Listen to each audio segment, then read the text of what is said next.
Hey folks, and welcome to iWizard. So today we're going to do a deep dive into some fantasy lore.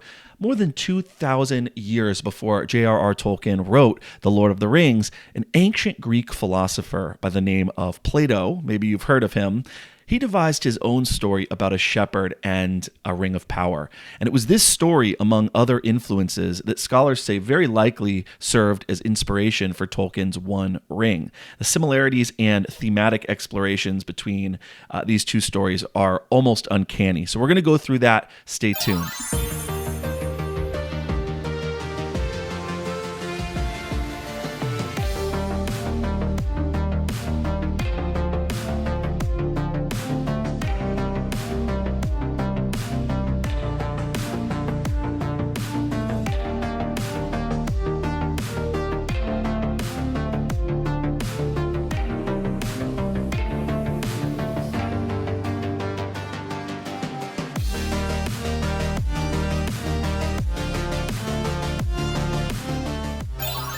All right, welcome back. Jordan here. So this video was actually inspired by a lesson that I did in my philosophy class.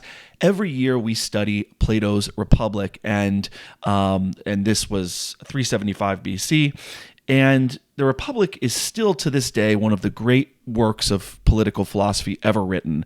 And so we're in this unit, we're doing it. We've gotten through Plato's cycle of regimes, the just person and city-state, the education of the citizens, the allegory of the cave, the analogy of the sun, the theory of the forms, all the greatest hits. And so finally we get to the Ring of Gyges. And I've been teaching this course for over 10 years. And I had heard about the connection between Tolkien and the Ring of Gyges, but I'd never really given it much thought. And so we're having a discussion about it, and I just so happened at the same time to be reading The Fellowship of the Ring. And it was like something clicked in this discussion, and my mind started racing and lighting up with all of these connections. And so I thought we would get into the story of the Ring of Gyges, which comes from Book 2 of Plato's Republic. And just for some context, remember, Plato's works are all dialogues, and they're usually told from the perspective of Socrates as the main character. Remember, Socrates was Plato's teacher. Anyhow, in this scene, Socrates is talking with Glaucon, who is actually Plato's brother, and they're discussing what justice is and where it comes from. And Glaucon has a more cynical view of morality. And so he says, let me just get my slides up here. All right, so Glaucon says, "Those who practice justice do so unwillingly from an incapacity to do injustice." And so that's how he starts out. And so this one's a little tricky here. He's saying that when people do good or behave in a way that's just, at the end of the day, they're really only playing by the rules and doing so because they can't do bad, or they're afraid to do bad, or they doubt they would get away with it. So that is a very cynical view on morality. But he goes on. And he says, let's perform a little experiment then. Give each, the just man and the unjust, license to do whatever he wants, while we follow and watch where his desire will lead each. We would catch, he says, the just man red-handed going the same way as the unjust man out of a desire to get the better. In other words, we see a good man and a bad man, and it warms our heart that the good man does good things and treats people in a just manner. But it frustrates us that the bad man goes and does bad things and hurts people. The good man, he works hard, he earns his money fairly, he saves his money responsibly, and then after being prudent and saving up enough money, he buys that sports car he wants. Whereas the bad man, the criminal, he just steals it because he's a bad man. But Glaucon is saying that if we actually gave both men the freedom, the license to do whatever he wanted and take whatever he wanted without consequence, without anyone seeing, without anyone judging, without any prison time, without any threat to his livelihood or prospects, well, then we would actually see the just man doing exactly what the unjust man does. Very interesting. Of course, Socrates vehemently disagreed, but this is Glaucon's story after all. Glaucon says, when men have both done and suffered injustice and have had the experience of both, not being able to obtain the one and avoid the other, they think that they had better agree among themselves to have neither. Hence there arise laws and mutual covenants, and that which is ordained by law is termed by them lawful and just. So basically, he's saying, not being able to enact or get away with the former and not being able to avoid the latter, people decided essentially that it's better to allow neither. And so what people do is they get together and invent this thing called morality and laws.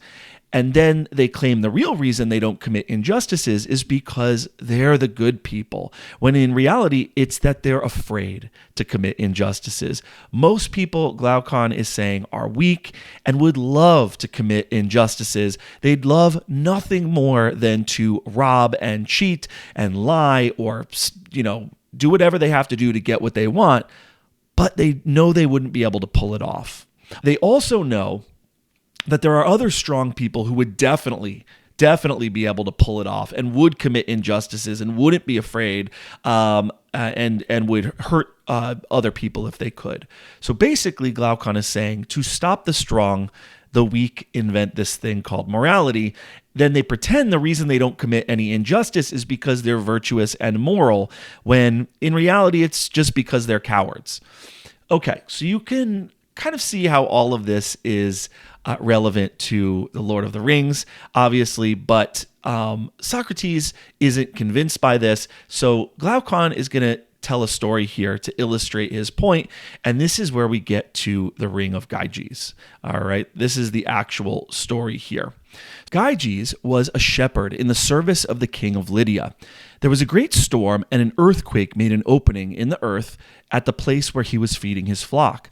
Amazed at the sight, he descended into the opening. So a fissure opens up in the earth, and Gyges goes down into it, where among other marvels he beheld a hollow brazen horse, having doors, at which, stooping and looking in, he saw a dead body of stature, having nothing on but a gold ring. This he took from the finger of the dead and reascended. And by the way, Lydia was an Iron Age kingdom of Western Asia Minor, east of ancient Ionia, in basically the modern western area of Turkey.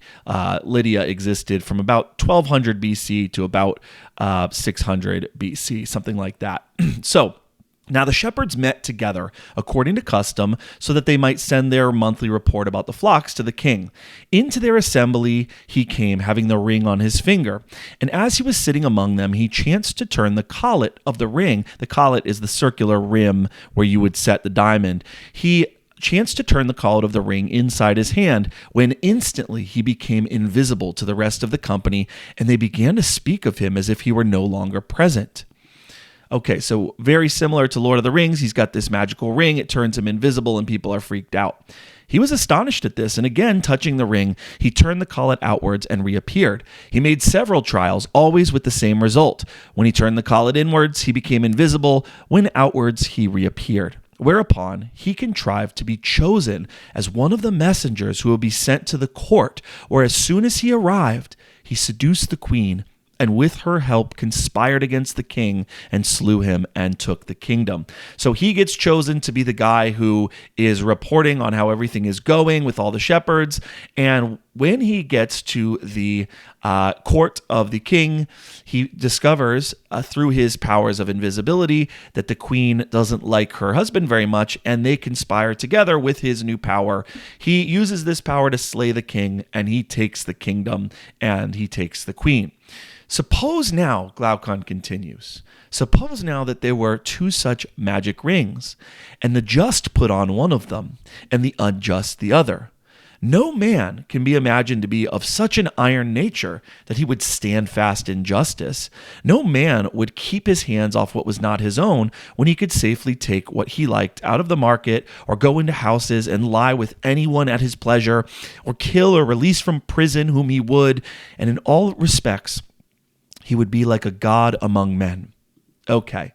And then he goes on and he finishes. He says, then the actions of the just would be as the actions of the unjust. They would both come at last to the same point. And this we may truly affirm to be a great proof that when a man is just, he is not so willingly or because he thinks that justice is any good to him individually, but of necessity.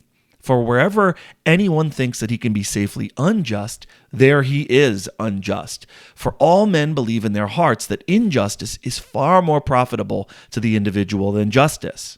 Okay, so that is Glaucon's cynical take on morality. He finishes up by saying, if you could imagine anyone obtaining this power of becoming invisible and never doing any wrong or touching what was another's, he would be thought by the lookers-on to be a most wretched idiot, although they would praise him to one another's faces and keep up appearances with one another from a fear that they too might suffer injustice. So Glaucon is saying, if we had a friend like this who showed us his magical ring and how it makes him invisible, and then if we found out that he never used it, that out of the goodness of his heart, he just always keeps the thing safely hidden in a drawer so that it doesn't tempt him, Glaucon says we would praise him publicly and we would declare our respect for him, not just to seem virtuous and good and be praised by others, but we would also do this because being without the ring, we all know that he could use it against us. He could take from us and violate our rights, and we don't want to suffer injustice, so we praise the man to incentivize him to keep being harmless, essentially. All right, so that's the Ring of Gyges, and yeah, there's so much you could say about the story and so many places that you could take the philosophical discussion, but the place I like to start as a teacher is to ask students, do you agree with Glaucon's take? It's cynical, and Socrates had his own well-stated reasons for disagreeing with him. But the question is he right? Along with that, I like to ask the students, is there any person who is so good that they could resist the temptation to commit injustices with the ring? And what does that suggest then about why human beings do good things in the first place? Do we only do good out of cowardice and fear because we obey a morality of weakness? Are the concepts of good and evil, as Nietzsche once asked, are the laws and moral codes that attend to those concepts? Are they just really a way for weak, impotent, fearful people to prevent the strong from dominating them? And of course, Nietzsche believed these weak people are people who, if they could, they would dominate others as well, just like the strong and fearless men. But since they can't, they invent this thing. They invent this slave morality, essentially, to tie the strong people up. In any case, it always ends up being a fascinating discussion. And I found that the answers I get from students really are a mix. Some students are like Thomas Hobbes in his Leviathan. They feel that humans are devious and selfish and licentious and hateful by nature. We're fallen creatures. We're corrupted, and we have essentially this original sin, and it's society, they will say, that keeps us in check.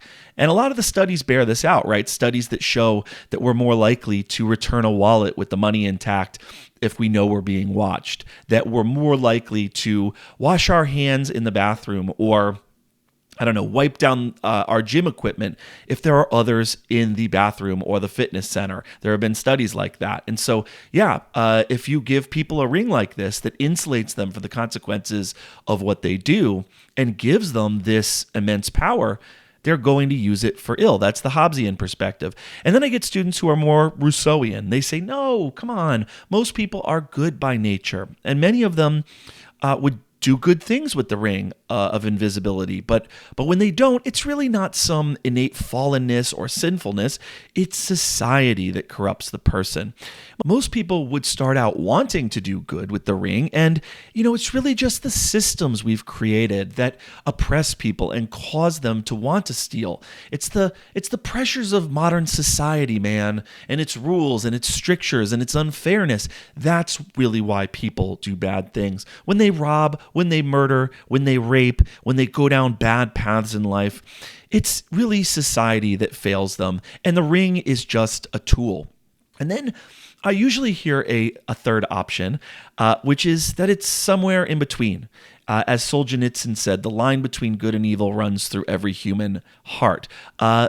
We're not all one thing, in other words. There are good people and bad people. There's a broad spectrum of situations and human characters, and they're going to do very different things if they get their hands on a ring like this. There are people who will immediately harm others, gratify their lusts, take what they want, deceive people, violate their rights. And then there are people who would use it for good, like a superpower. They would fight the bad guys using the ring and liberate political prisoners. They'd assassinate evil leaders who oppress their people.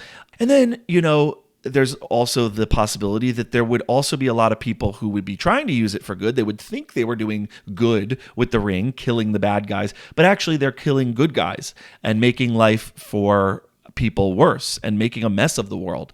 I often tell students that I think that if I had the ring of invisibility, I would probably start out with good intentions. I'd keep the ring with me in case something happened. I'd think, if a woman's being mugged and I see something, I could jump in and help. So I would probably carry it around with me on my person, and I'd have the best of motives. But over time, I kind of think something would probably happen where I would start using it for something mundane and inconsequential. Maybe I'm running late for work and I use it to sneak past my boss and into the building so that no one sees me coming in late.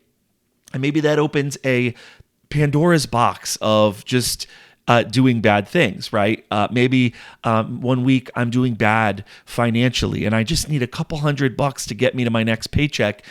And so maybe just this once I use my invisibility ring to sneak behind a bank counter and take a few $100 bills. No one's going to miss it, right? And I honestly think this is what Lord Acton meant when he said that absolute power corrupts absolutely.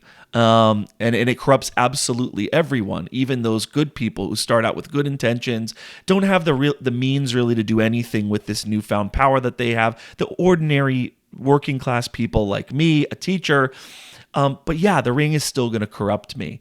And then there's Frank Herbert's take. The author of Dune once famously said that, it's not really that absolute power corrupts absolutely, as Lord Acton put it.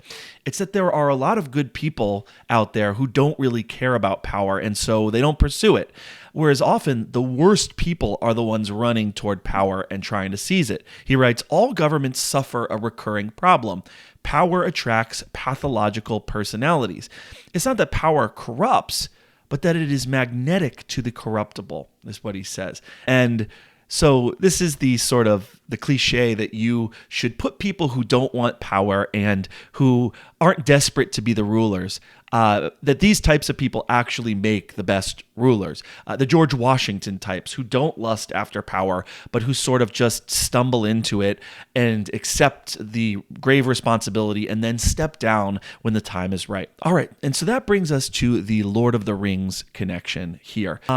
So let's take a look at both of these kind of together. Let's think about the ring itself. In both stories, we have golden rings that grant the power of invisibility. Both were discovered in underground caverns, and both rings cause their wearers to commit terrible acts. That said, the Ring of Gyges was not supposed to be inherently evil. It basically just brings out the worst in Gyges by empowering him. Another difference is that the Ring of Gyges only confers invisibility, while the One Ring has a long list of abilities like dominating the minds of other beings. It can shrink and expand as it tries to get back to its master, all of that stuff. Also remember that the invisibility of the person who wears the ring, this is not a magical power per se that the wielder is granted in Lord of the Rings. It's actually that the wearer of the ring is being drawn into the spirit world, the wraith world, and that's why the person disappears. So that's a little different from the Ring of Gyges as well. But still, let's think about this whole discussion we've been having and how both stories are really wrestling with the same timeless questions. We talked about the fact that while human nature is uniform in some sense, people themselves behave quite differently and have different characters. In Lord of the Rings, you've got Isildur, who cuts the ring from Sauron's finger, and then instead of destroying it, he keeps it for himself, which leads to disaster and probably his own death and the death of many others at the hands of the orcs as he attempts to swim across the Anduin River and the ring slips from his hand. Long after then, you've got Smeagol, who finds the ring, and he becomes immediately corrupted by it, killing his friend Deagle, and then, of course, slowly becoming Gollum, who Gandalf says hated and loved the ring like he hated and loved himself. Brilliant stuff there. And actually, in his book, The Philosophy of Tolkien, The Worldview Behind the Lord of the Rings, philosopher Peter Kreeft writes, as Plato used the ring to contrast Gyges with Socrates, Tolkien uses the same ring to contrast Gollum with Frodo. And so that's very interesting. And we could talk about Bilbo, who has a truly admirable character, in my opinion. But of course, he isn't incorruptible either. Even though he lives a simple life and he doesn't really do anything heinous to anyone, he's a pretty good person. Still, he's slowly corrupted by the ring. It changes his character. We see him become a grumpy curmudgeon who hides in his hobbit hole and then has this odd desire essentially to disappear into the heart of the mountain, which is similar to Gollum's own desire. Remember, with Gollum, the sun was no longer his friend, so he had this desire to worm his way into the heart of the mountains and disappear from all knowledge. And so we do see this change. We see it immediately manifest when Gandalf asks Bilbo to leave the ring behind, and Bilbo freaks out. And then again, we see it in Rivendell halfway through the Fellowship when Frodo shows it to him, and he turns into this covetous little demon. And sure, like you could argue that aside from Tom Bombadil, Frodo is actually probably the least susceptible to the ring's charms.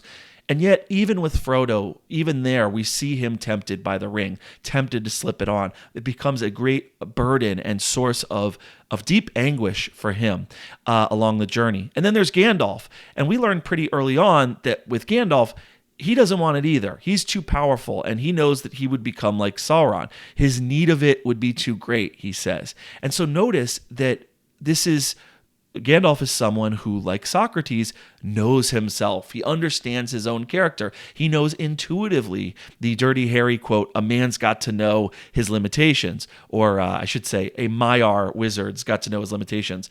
He understands, too, that while power does corrupt, it also kind of matters who becomes corrupt, who gets corrupt. He says at one point about Gollum that the ring had given him power according to his stature, and that the ring would also give Gandalf power according to his stature, which could be potentially horrifying. And we do see something similar with Galadriel, the elf in Fellowship, Book 2, Chapter 7. She realizes something similar when she has her outburst, right?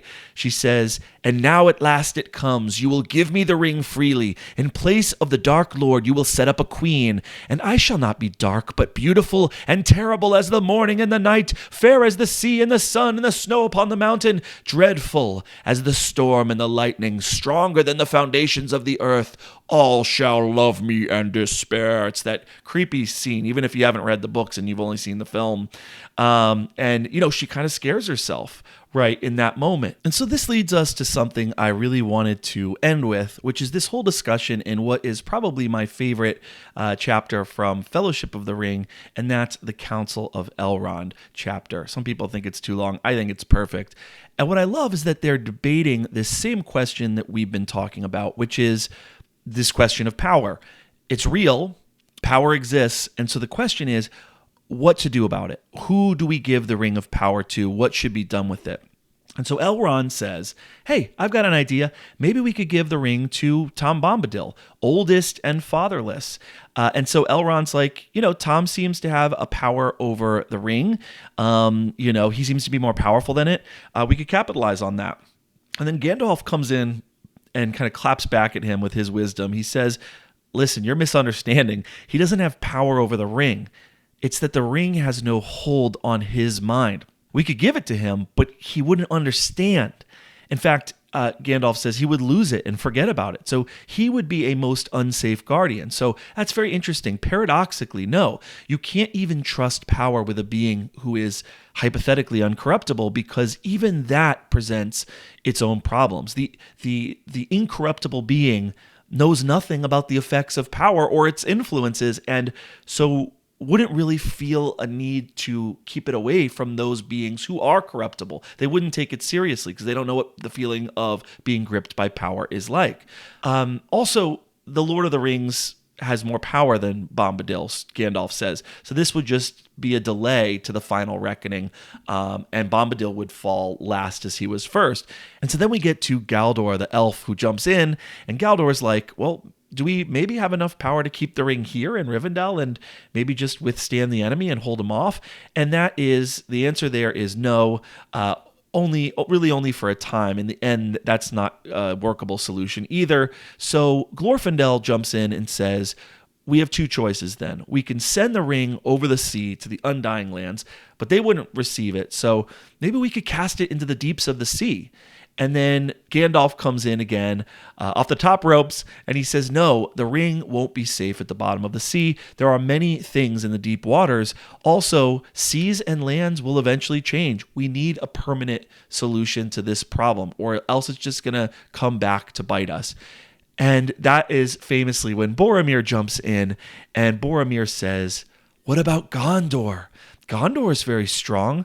And it's like, no, because Gondor can't even keep the existing powers at bay. Boromir has to be reminded. And Elrond and Gandalf are like, you know what we have to do? We can't keep it at Gondor. We have to make a hard road and walk into peril, into Mordor. We must send the ring to the fires of Mordor, and we must take an untrodden and difficult path.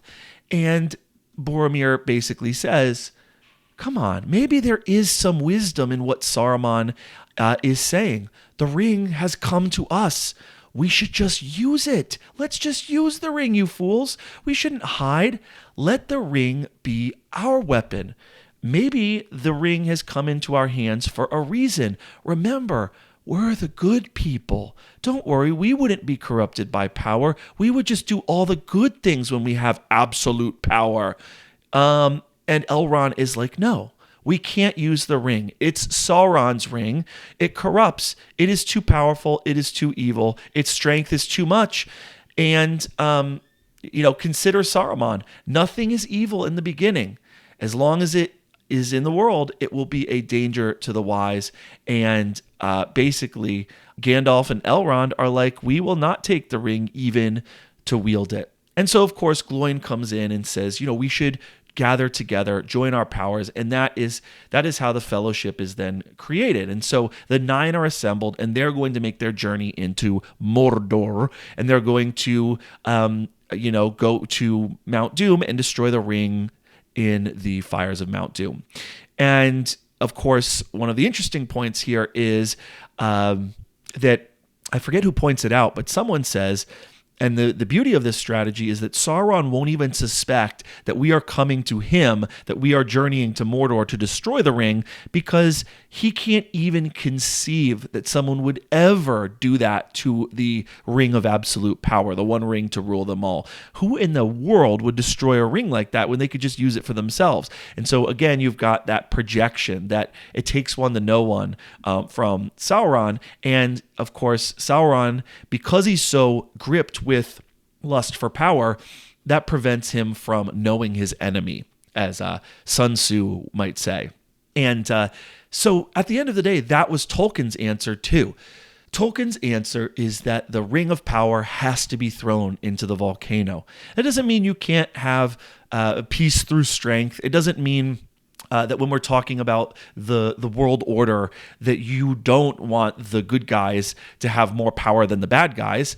That said, one of the things that makes you the good guys in the first place is that you don't believe in top-down, concentrated wielding of centralized power. You don't believe in command and control style economics. You don't believe in rule by a tyrant or a committee or a politburo. You want power to be distributed widely, and you want checks and balances even on your own power. Okay. But anyways, I'm going to wrap it up. Thanks for watching. Please follow us on Goodreads, Facebook, Instagram. Tip your starving booktuber over at Patreon. We're all set up there. And without further ado, happy reading.